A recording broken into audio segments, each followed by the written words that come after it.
Hallo, undulatprat. Nå jeg inne I min kjære mors voliere. Se litt på fugla her. Så vi litt skeptiske nå når jeg her. Det vel ikke så veldig rart. Jeg har en liten kameratest her nå. Kanskje bli delt med dere. Det får Unni bestemme.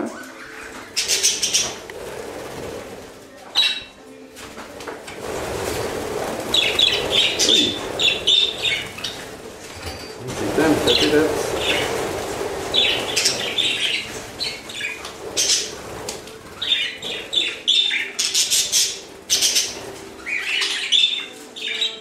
om å gjøre å komme lengst unna meg, tror jeg. Naturlig nok.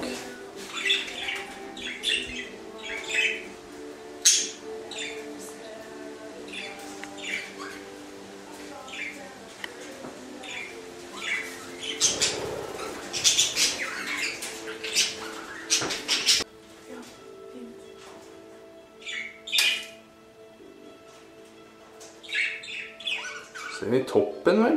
Tror det den heter. En morsom en, får den si.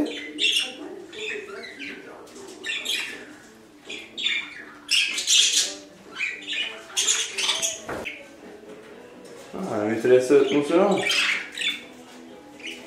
Det melvin, koriander og en til.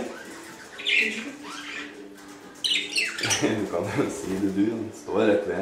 Ja, du står rett ved en litt sånn kameraski da. Ulrik! Ulrik, ja. Så kom det en til. Felicia. Mette sin pip der. Og 2 homsedomser øverst. Koriander og Ulrik. Lignende pleier å sitte en gang. Så går til jobb om morgenen. Sitter de her etter rett. Oi. Action. Oi. Oi. Nå passer meg. Han gris.